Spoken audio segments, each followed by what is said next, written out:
탄소 중립, 신재생 에너지 섹터가 시장의 주도주라면은 또 나머지는 큰 흐름에서 보면은 소비주가 큰 그림에서 소비주 공격보다는 방어적인 저점 매수 전략과 현금 제가 생각할 때 현금 한 30% 정도는 가지고 계시는 게 좋지 않을까.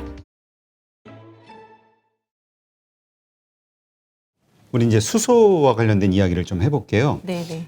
한국가스공사도 수소 테마주에 포함이 되더라고요. 다 된다니까요.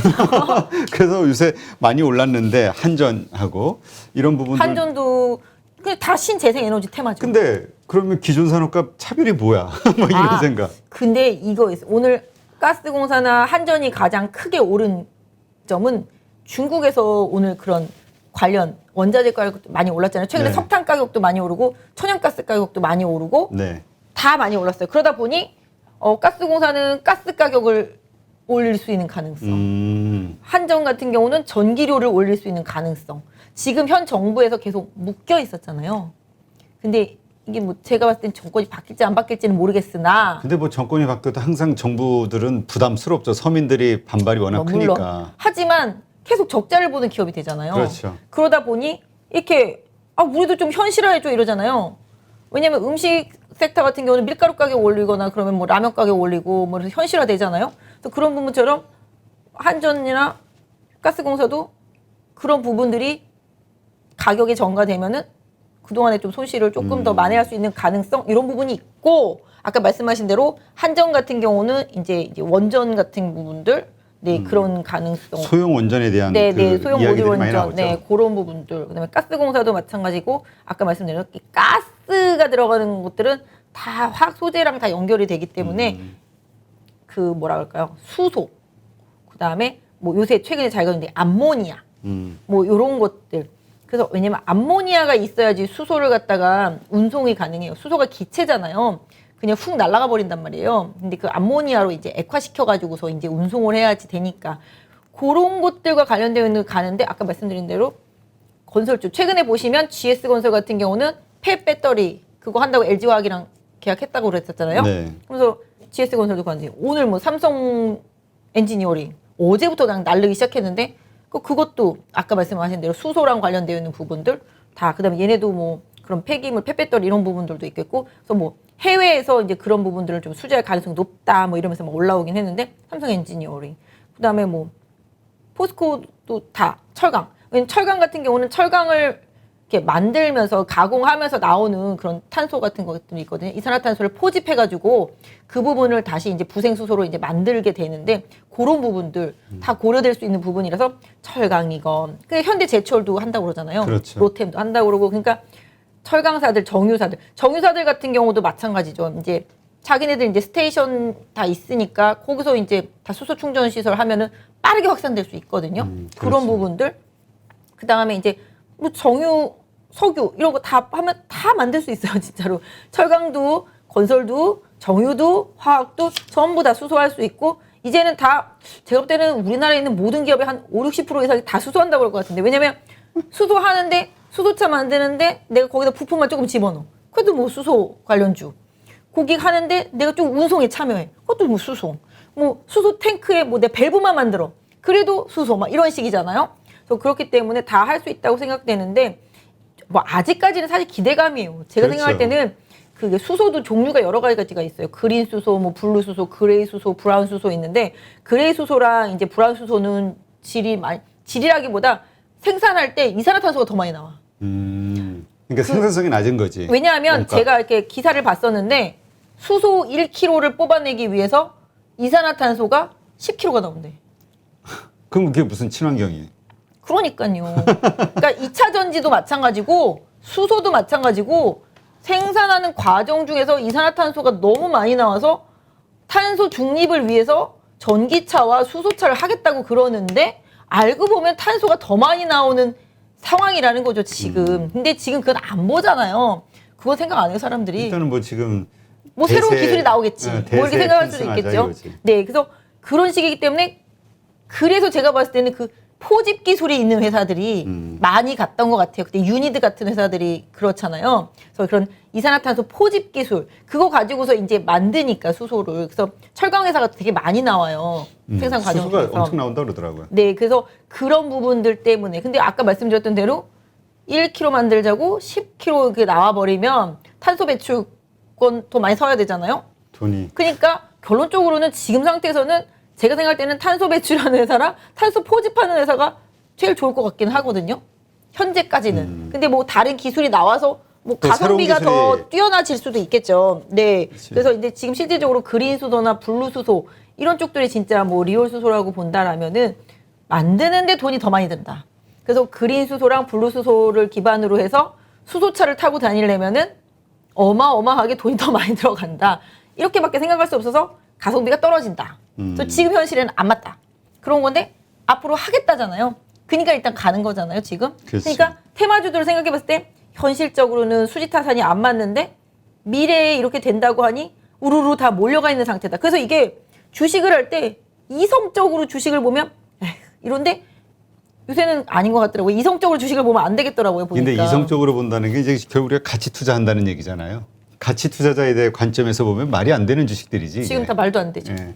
지금 우리 존리 대표님하고 며칠 전에 인터뷰를 했는데 이 질문을 드렸더니 도대체 수소 매출이 얼마나 전체 매출 가운데서 몇 프로가 오르길래 수소주라고 얘기하냐. 점검해봐라. 그런 얘기 좀 그러니까. 부정적으로 보시더라고요. 테마주에 현실주의자. 대해서는. 그런 분들은 현실주의자. 근데 지금은 주식은 꿈을 키우는 게 항상 주식시장은 꿈으로 가는 그렇죠. 뭐 거잖아요. 미인대회라고 하니까. 드림 지수 있잖아요. 그런 식으로 해서 주식은 패션이에요. 인기, 패션.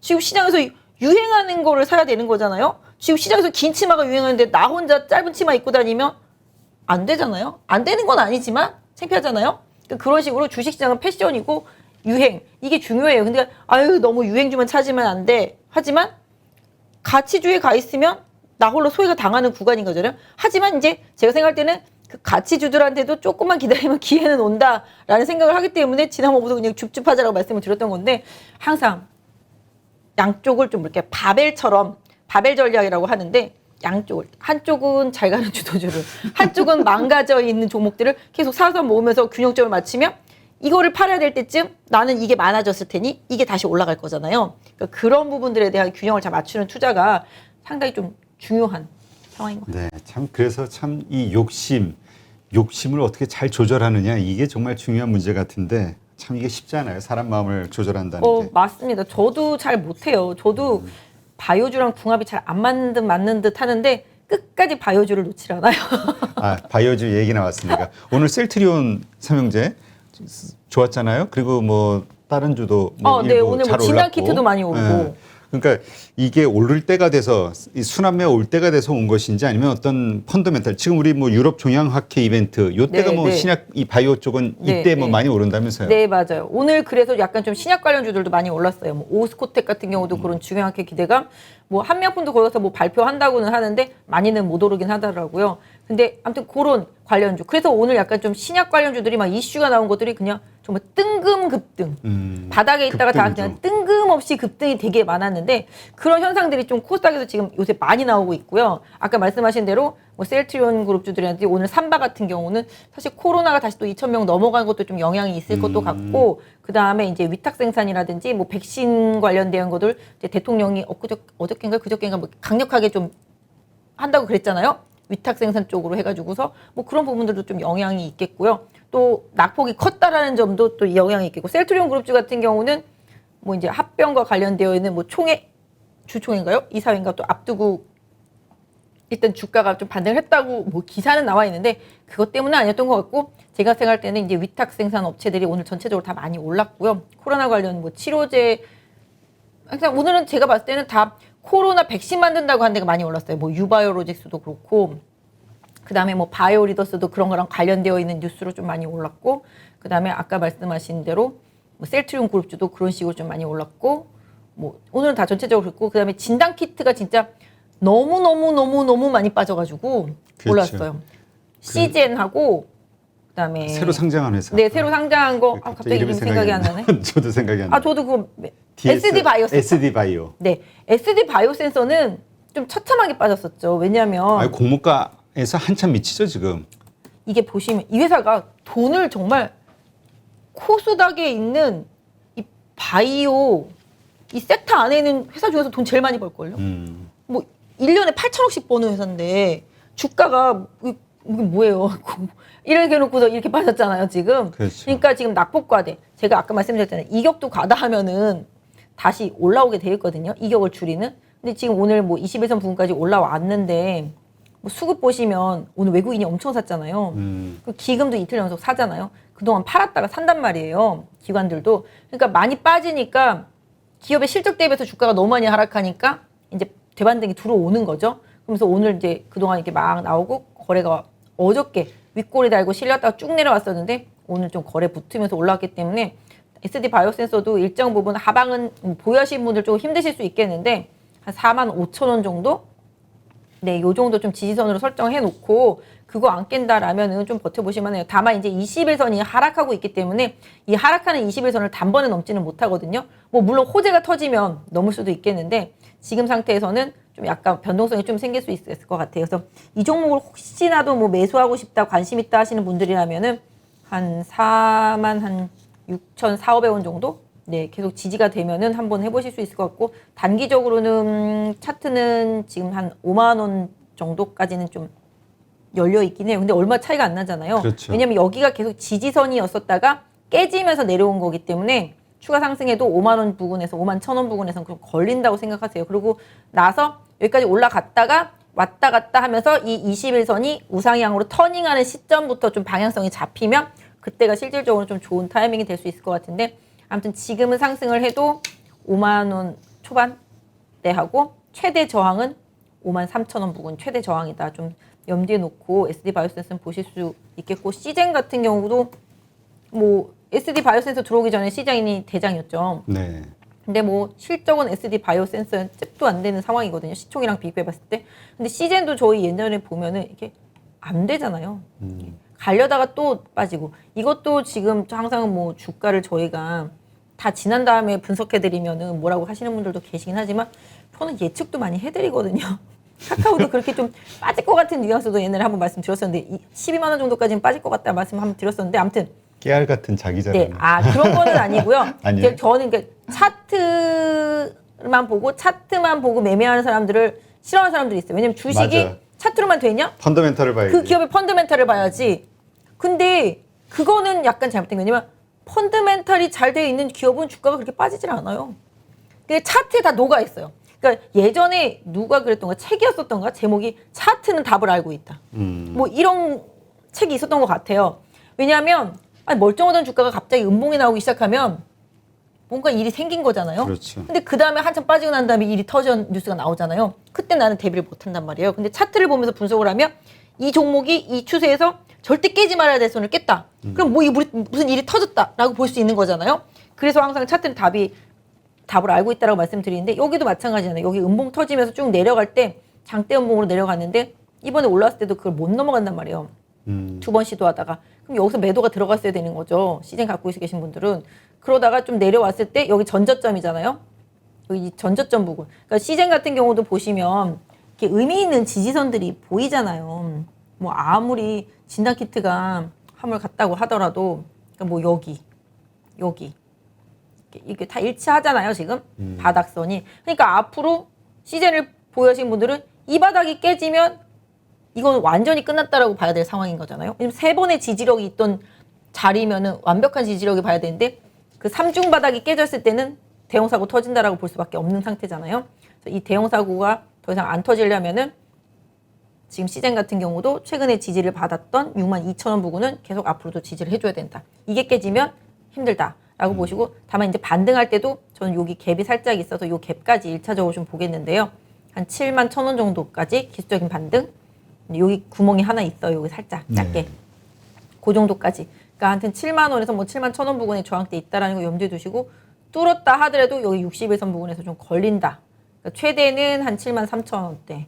뭐 중간에서 타협점은 71,000원대 제가 말씀드리는 가격을 조금 저항대로 좀 생각해 보시면서 좀 매매를 하시고요. 수급적인 부분에서 보면은 사실 좀 괜찮아요. 연기금도 이제 하도 팔아대가지고 더 이상 팔 것도 없는지 별로 팔지를 않더라고요, 보니까. 근데 사모펀드가 좀 들어오기 시작하고 외국인 계좌로 좀 들어오고 있습니다. 그래서 외국인들이 좀 들어오고 있어서 외국인들이 들어온 가격대 이제 평균 대충 보시면 한 6만 3, 4천 원 정도 되겠죠? 6만 3, 4천 원대. 네, 차트로 봤을 때는 고가격 좀 안 깨져야지만 요 수급이 유지가 된다라고 봐야겠죠. 여기서 갑자기 매도로 돌변할 수도 있지만 외국인들 매수가로 단기로 봤을 때는 그 정도라고 좀 보시면 답이 될 것 같아요. 그래서 시즌 보유하신 분들은 그 부분을 좀 참고해 보시고 뭔가 또 모르죠. 뭐 수출했어 뭐 그럴 수도 있고 그렇긴 한데 아무튼 진단 키트가 이게 이런 것 같아요. 코로나 때문에 시즌이 진단 키트로 주가가 상당히 많이 올랐잖아요.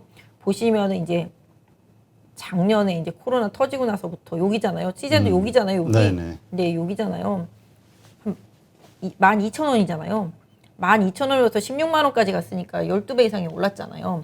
그러니까 여기서는 날 수 있을 만큼 시세가 다 났단 말이에요. 아까 그냥 차트로만 단순히 설명드리면 제가 아까 항상 급등주는 호재를 다 한꺼번에 다 인식을 하기 때문에 이렇게 보시면 여기서 이제 막판 피날레가 나오잖아요. 네. 발산이라고 하는데요. 차트 분석에서는 발산이라고 하는데 에너지가 이렇게 세게 발산되고 나면은 힘들어요.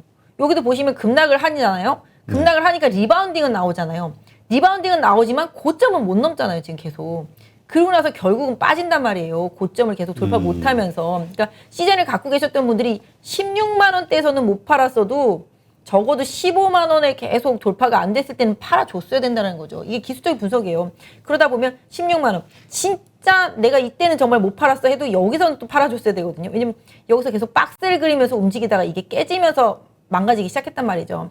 그러니까 결론적으로는 완벽한 시즌의 추세 이탈은 12만 원이 깨지면서 발생했다고 보는 게 맞겠습니다. 그래서 앞으로도 시즌이 12만 원은 정말로 힘든 저항대다라는 부분을 좀 염두에 두실 필요가 있겠고요. 뭐 단기적으로는 뭐 여기도 넘어가기도 지금은 좀 벅찰 것 같기는 해요. 하지만 아까 말씀드린 대로 제가 여기 3중 바닥이라고 말씀드렸잖아요. 이거 볼 때는 여기 안 봤었잖아요. 맞춰놓고 보시면은 여기 저항대잖아요. 네. 이 저항을 뚫으면서 급등이 나왔었기 때문에 이 뚫렸던 저항대가 여기 와서는 이제 지지선이 됐다라는 거죠. 그래서 이렇게 항상 지지선을 그을 때는 넓게 기간을 길게 설정해 놓고 보시면 지지선 만들기도 쉽고 또 차트에 대응하기도 쉬워요. 그래서 시제는 요 가격대가 지지선대다라고 봐주시면 좋겠고요. 아무튼 뭐 오늘은 좀 전체적으로 좀 낙폭과대한 바이오 섹터 쪽에서 기술적 반등이 좀 나왔고 뭐 학회 이슈가 있는 종목들도 좀 나왔고요. 그런 부분들이 전체적으로 섹터에서 근데 사실 바이오는 좀 그 기업에 대해서 확신을 갖지 않으면 투자하기가 그렇지. 쉽지가 왜냐면 않아서 기준이 없으니까. 네, 맞아요. 그래서 좀 투자하기가 힘들어요. 그래서 확신을 갖고 좀 투자하시려면은 그 기업도 탐방도 가보셔야 되고 좀 알아야 되고 자료라든지 뭐 이런 부분들 좀 많이 보셔야 되는데 바이오가 아시잖아요. 일상에서 삼상까지 가는데 10몇 년이 걸리는데 그거를 다 감내할 수 있으신 분들은 쉽지가 않죠. 네, 맞아요. 근데 아무튼 뭐 오늘은 그냥 전반적으로 시장이 많이 빠졌기 때문에 그냥 낙폭과대주들 뭐 반도체나 바이오나 뭐 5G도 그렇고 다 고루고루 조금씩 어제는 정말 다 고루고루 조금씩 올라서 저는 시장을 보면서도 이거를 사야 되는 시장인 건가 팔아야 되는 시장인 건가 계속 하루 종일 보기만 했었거든요. 근데 오늘은 좀 이제 약간 변별력이 생기다 보니까 매매할 수 있는 좀 날이 되기는 했었는데 아무튼 시장의 변동성이 커지면 분명히 뭔가 변화는 시작된다. 그게 위든 아래든 변화의 시작은 변동성에서 나타난다라고 봐주시고 좀 시장 보셨으면 좋겠습니다. 이 유럽 종양 학회 이 이벤트가 열리는 기간 내내 이 바이오주의 흐름은 괜찮았나요? 이제까지 데이터를 보면? 아, 그 전에 오르고 그 전에 열리면 빠지는 게 바이오예요. 아. 게임도 출시 전에 오르고 출시되면서 급락하잖아요. 네, 뭐 그렇죠. 근데 반응이 뭐 기대 이상이다 그러면은 뭐 오딘처럼 막 치고 가고 최근에 뭐 위메이드, 뭐 웹젠, 막 액션 스퀘어 막 이런 식으로 기대 이상이다 그러면은 막 치고 나가기는 하는데 대부분 그 전에 많이 오른 종목들 같은 경우는 차익 실현 매물이 나오는 경우가 많고 학회에서도 강력한 기대치 이상의 뭔가 임상 발표가 있으면은 슈팅하기도 하는데 그냥 시장에서 우리 대충 예상했던 수준이야 이러면 더 많이 매도가 나오는 것 같기는 해요. 오스코텍 같은 경우도 좋을 거라고 계속 얘기가 나오거든요.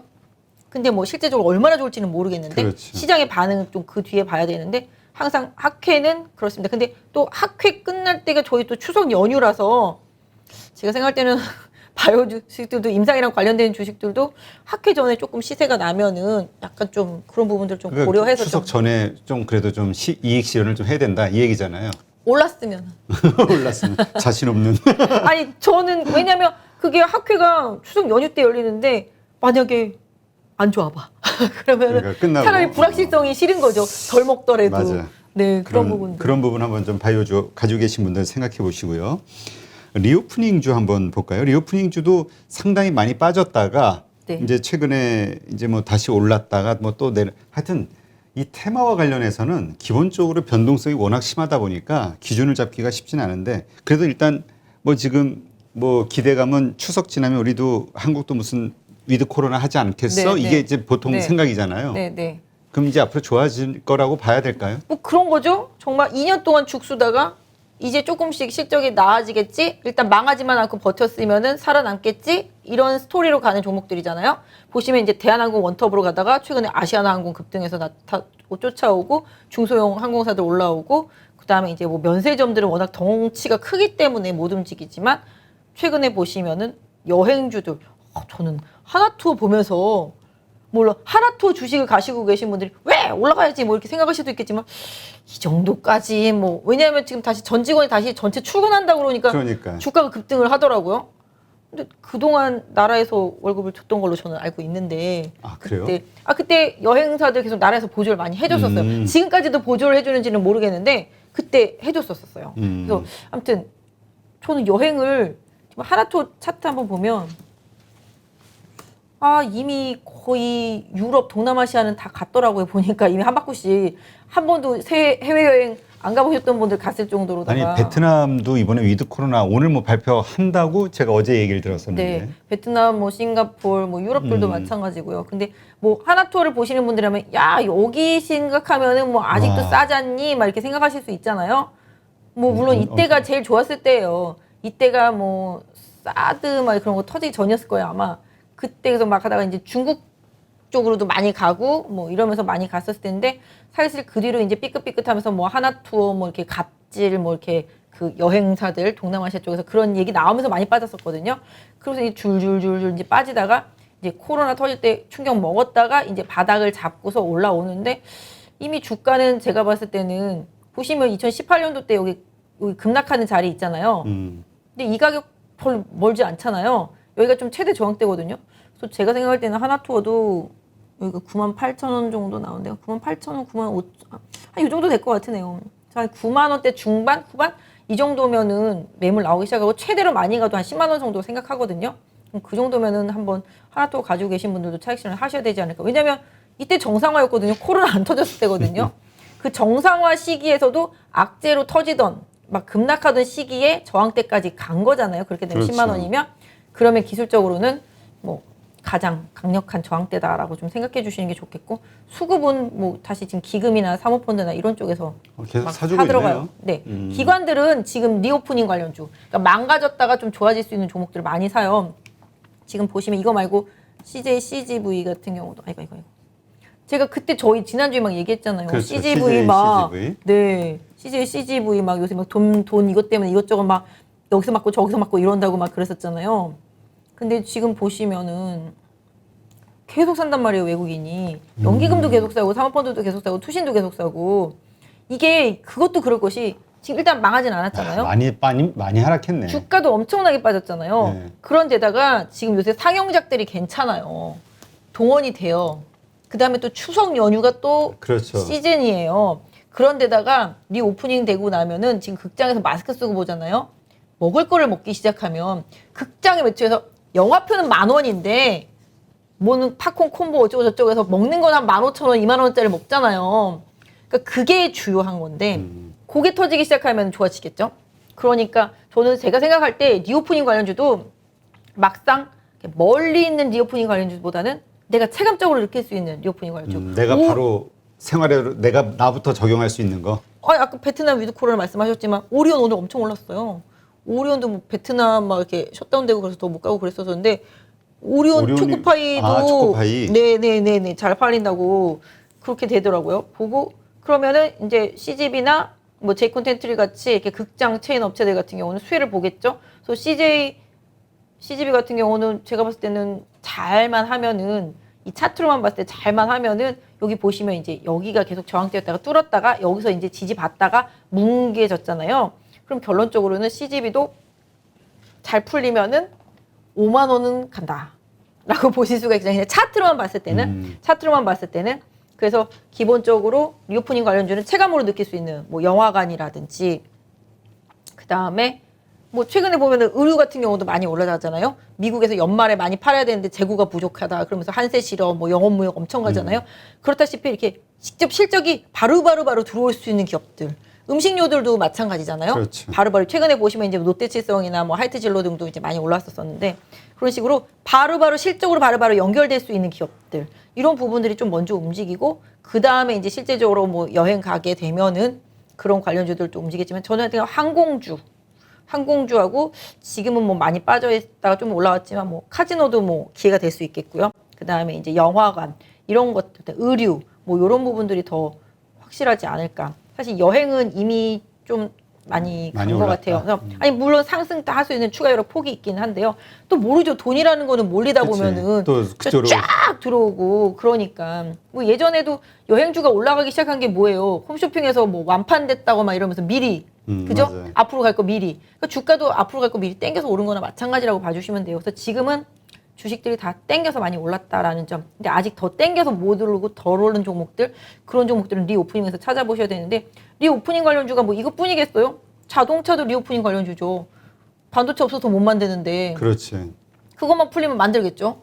또 그런 식으로 뭐 자동차도 될 수 있겠고. 그러니까 실질적으로 사람이 돌아다니면서 쓸 수 있는 것들 그런 것들은 다 리오프닝 관련주에서 큰 흐름에서 보면은 지금은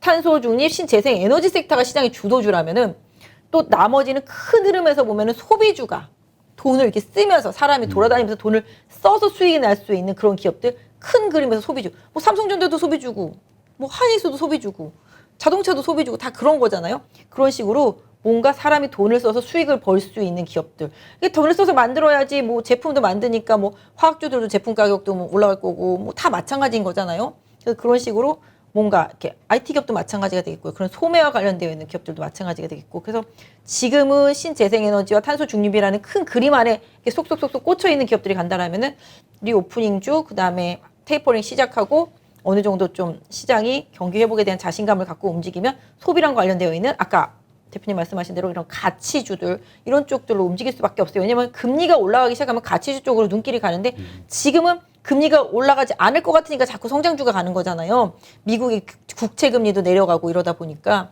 그래서 어느 순간 금리가 움직이기 시작할 때는 시장의 색깔은 좀 변할 수 있다. 이거를 항상 염두에 놓고 좀 보셔야 될 것 같아요. 네, 알겠습니다. 하여튼 우리가 지금 벌어지는 현상을 너무 급급하다 보면은 계속 오르는 거는 계속 오를 것 같고 빠지는 건 또 계속 빠질 것 맞습니다. 같고 그래서 거기에 따라서 멘탈이 왔다 갔다 흔들리는데 그러지 않고 항상 상황은 위든 아래든 변동될 수 있다, 반전될 수 있다. 항상 열어놓고 보셔야 돼요, 마음을. 열린 생각 필요하다는 것. 몇 개 차트만 보더라도 또 몇 개 주식의 어떤 그 최근 며칠간 흐름만 보더라도 명확하게 알 수 있는 상황인 것 같고요. 하여튼 추석을 이제 앞뒀는데 일단 비중을 네. 좀 줄이는 게 낫다. 아까 말씀하신 대로 뭐 항상 뭐 예전에는 뭐 추석이 다가오면 돈 쓸 일이 있으니 돈을 만들어야지 이런 돈쓸 일. 거였지만 지금은 그렇진 않잖아요.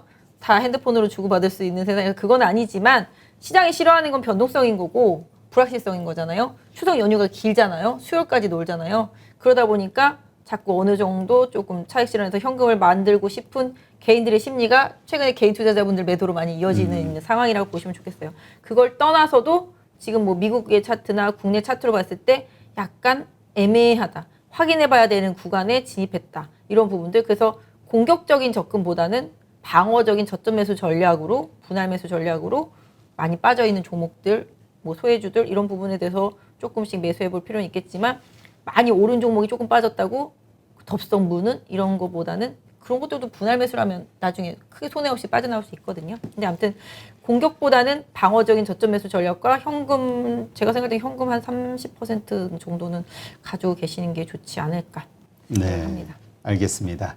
네, 이렇게 해서 오늘도 그 우리 박진희 부장님 현장에서 치고받고의 그 실전 인사이트가 그냥 우리 방송에서 아주 흠뻑 묻어나지 않았나 이런 생각이 드는데요. 네, 오늘도 좋은 인사이트 감사했습니다. 수고하셨고요.